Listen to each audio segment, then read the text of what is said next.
नमस्कार, मी मंदार जोशी. तारांगणमध्ये आपलं खूप खूप स्वागत. रसिको, येत्या 26 एप्रिलला लेक असावी तर अशी हा चित्रपट रिलीज होतो आहे आणि त्यात अतिशय महत्त्वाची भूमिका साकारतो आहे ते प्रसिद्ध अभिनेता कमलेश सावंत. कमलेश, मला आज आनंद ह्याच्यासाठी झाला आहे, तुझी जी इमेज आणि तू आम्हाला ज्या भूमिकांनी आनंद दिला आहे, पोलीस खाकी वर्दीतला तुझा जो तो आयकॉनिक तो रोल केलेला आहे. पण प्रत्येक कलाकाराला त्या इमेजमधून बाहेर पडायचं असतं, स्वतःतले वेगवेगळे रंग दाखवायचे असतात आणि ह्या सिनेमात तू एका वडिलांच्या भूमिकेतले अतिशय वेगळे रंग दाखवणार आहेत. त्याच्यासाठी मला खूप आनंद झाला की तुझ्यातला जो अभिनेता आहे त्याचा आणखी काहीतरी वेगवेगळे आम्हाला पैलू पाहायला मिळतील. तू स्वतः ज्यावेळी तुला हा रोल ऑफर झाला किती एक्साईट होतास? नाही, मजा आली. म्हणजे प्रत्येक कलाकाराची ती भूक असते. तुम्ही स्वतःच म्हणालात की प्रत्येक कलाकाराला असं असतं की तो प्रत्येक भूमिका करू शकतो, कारण तो थिएटर बेस असतो त्याचा.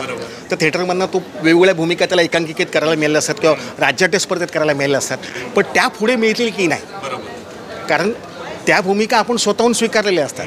नंतर मात्र अशी परिस्थिती येते की तुम्हाला भूमिका दिली जाते आणि जेव्हा दिली जाते तेव्हा तुम्ही एक ब्रँड बनता तुमच्या शरीरयष्टीप्रमाणे. कारण पहिलं दिसून आहे, नंतर तुम्ही जेव्हा डायलॉग डिलिव्हरी परफॉर्मन्स यानंतर तुमचा परफॉर्मन्स कळतो की तुम्ही कितपत सक्षम आहात किंवा तुम्ही किती न्याय देऊ शकलात त्या भूमिकेला.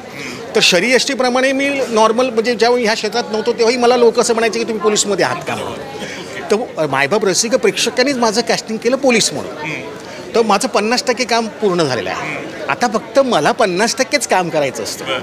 म्हणजे एवढं सोपं असतं पोलिसाची भूमिका करण्यासाठी माझ्यासाठी तरी. पण किती पोलिसी रोल केले आणि किती वर्ष करतो? हो, म्हणजे आता परवाच काहीतरी एक लेख आला होता, त्याच्यामध्ये मी माझी तुलना इफ्तेखारसोबत केली. त्या लेखामध्ये नंदकुमार पाटील यांनी तो लेख लिहिला आणि ते मला असं वाटलं की अरे नाही रे नाही, ते त्यांनी खूप केलं आहे आणि ते मोठे कलाकार आहेत आणि माझा फक्त प्रयत्न सुरू आहे. ते मोठे, पण तूही आता त्या दिशेने तुझाही प्रवास सुरूच आहे. हा प्रवास सुरू आहे आणि तो राहणं सुरू. पण ते करताना मजा पण येते. पण जेव्हा असं काहीतरी वेगळं येतं ना तेव्हा मग काहीतरी आपलं वेगळं करावं लागतं. आता जसं वडिलांची भूमिका आहे, मिडल क्लास आहे, मी दाखवलेलो आहे त्याच्यामध्ये. त्यात मी ड्रायव्हर, पेशने ड्रायव्हर दाखवलं आणि मला 25 वर्षांची मुलगी आहे, त्यामुळे मला टोन डाऊन करायचं होतं. मी टोन डाऊन केलं ह्या भूमिकेसाठी. आता नेमकं काय केलं?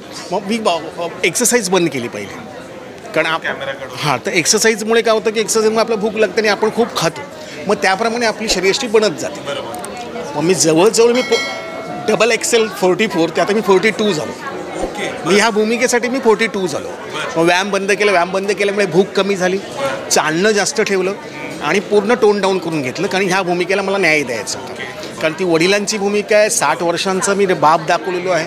तर ते अपील होणार नाही की तो मिडल क्लास माणूस, तो ड्रायव्हर आणि तो असा मस्त की धट्टा गट्टा, अच्छा नाही ठीक आहे म्हणून मग ते मी तसं टोन डाऊन करून घेतलं. आणि घरातल्यांना असं वाटतं की काय, माझ्या बायकोला म्हणतात की आमच्या भावाला तू जेवायला घालतेस की नाही, पण इंडस्ट्रीमध्ये की फिट आहे असं म्हणते. म्हणून ते त्याचं कारण असं आहे की इंडस्ट्री आज मला फिट म्हणते, त्याचं कारण हा सिनेमा आहे. कारण ह्या सिनेमासाठी मी ते टोन डाऊन करून घेतलं. आणि या सिनेमात 2 अभिनेत्री अशा आहेत की ज्यांनी खूप काळ गाजवलेला आहे, नैनाताई आपटे, सविता मालपेकर. एकंदरीतच शूटिंगचा तुझा अनुभव कसा होता? नाही, मजा आणि ह्यांच्यासोबत काही लेजंड लोक आहेत. हो, लेजंड. आणि ह्यांचा अनुभव वेगळा आहे. मग ह्यांच्याकडे जेवढी जी साठवण आहे इतर सिनेमांची पण, म्हणजे नंतर पॅकअप नंतर आम्ही पलटणवरून ठाण्यापर्यंत आम्ही सविता मावशीसोबत मी आलो, हे माझं नशीब. आणि मग त्यांचे जे अनुभव एवढ्या 3 तासाच्या प्रवासामध्ये, ते जे अनुभव, गप्प कोण बसणार नाही ना, दोन्ही कलाकार आहेत म्हटल्यावरती. मग ते अनुभव शेअर करणं आणि मग त्यांना काही अनुभव आले आहेत, मग ते वाईट असो किंवा चांगले असो किंवा काहीतरी मिश्किल असतील, तर ते अनुभव शेअर झाले. तर हा खूप फायदा होतो की आपल्याला अशा इतर कलाकार, म्हणजे असे मोठमोठ्या कलाकारांसोबत काम करताना ॲज अ सहकलाकार म्हणून, आणि ही संधी मिळणं खूप महत्त्वाचं आहे. आणि मला असं वाटतं की आपण भरपूरशा कलाकारांसोबत सहकलाकार म्हणून काम करावं की जेणेकरून त्यांचे अनुभव आपल्याला पाहायला मिळतील. आणि दुसरी गोष्ट म्हणजे काय, तुम्ही जर विद्यार्थी असाल तर तुम्हाला शिकायला मिळेल. ह्यांच्याकडनं खूप शिकायला मिळतं. मग यांच्याकडनं खूप शिकायला बसं मी की नाही, नैनाताईंकडे अनुभव आहे, मग त्यांनी जे केलं, ज्यांच्यासोबत काम केलं, मग त्यांना कसे अनुभव आले, त्यांना कसं काम करावं लागलं, हे आम्हाला शिकायला मिळालं. सविता मावशींकडनं मिश्किलपणा शिकायला मिळाला, त्यांना काय अनुभव आले. मग महेश मांजरेकर सरांसोबत त्यांनी काम करताना काकस्पर्शमध्ये त्यांना काय अनुभव आला, हे सगळं शेअर. मग त्याप्रमाणे आपल्याला पुढे जाऊन, जो मला उद्या त्यांच्यासोबत काम करत असेल, महेश मांजरेकर, तर मला हा अनुभव गाठीशी आहे. आणि तीच गोष्ट या चित्रपटाचे दिग्दर्शक विजय कोंडके, त्यांनाही दादा कोंडकेंकडून इतकं सगळं मिळालं.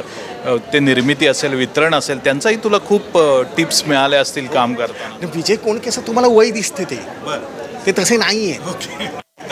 मी म्हणेन मी त्यांच्यापेक्षा ते 22-25 वर्षांचे आहेत. ते मस्त छान सुंदर.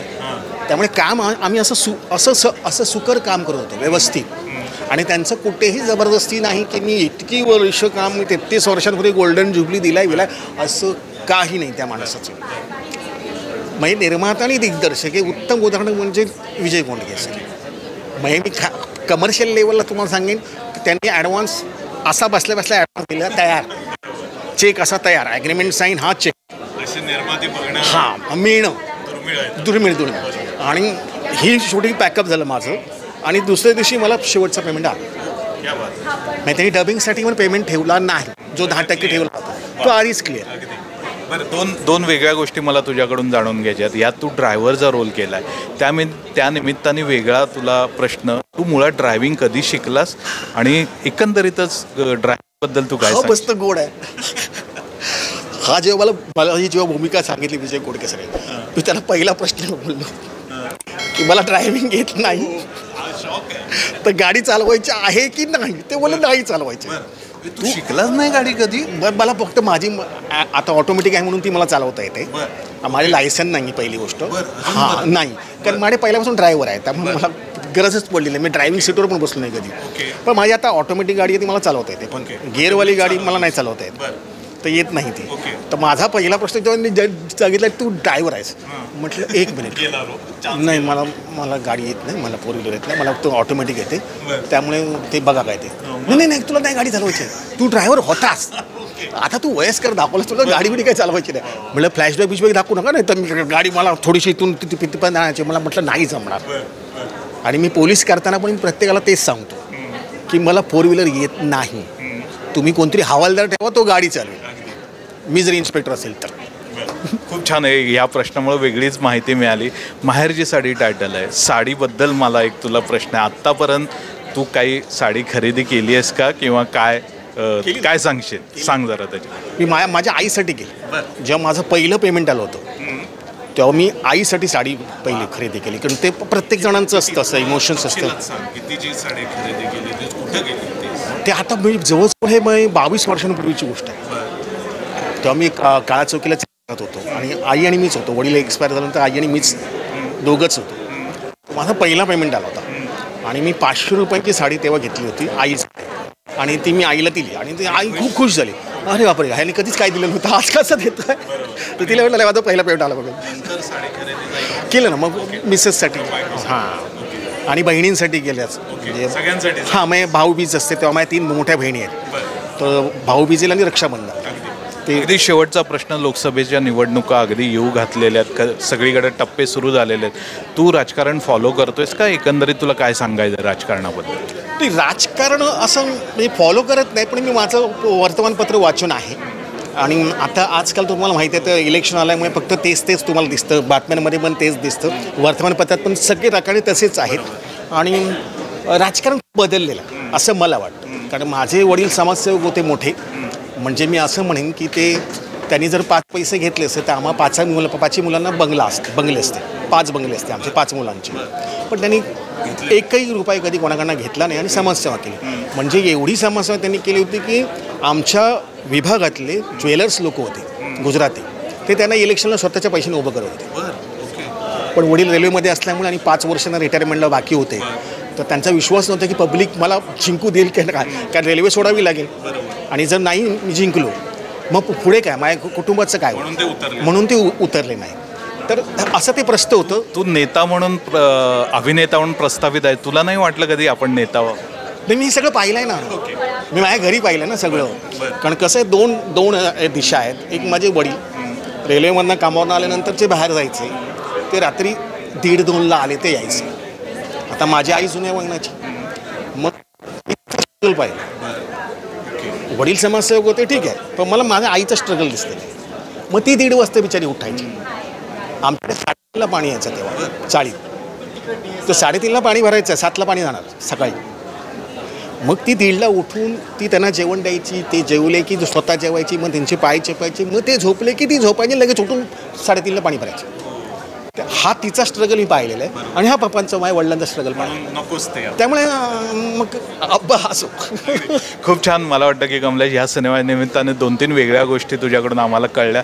तुला ह्या सिनेमासाठी तारांगणतर्फे आणि माझ्यातर्फे खूप खूप शुभेच्छा. धन्यवाद. धन्यवाद.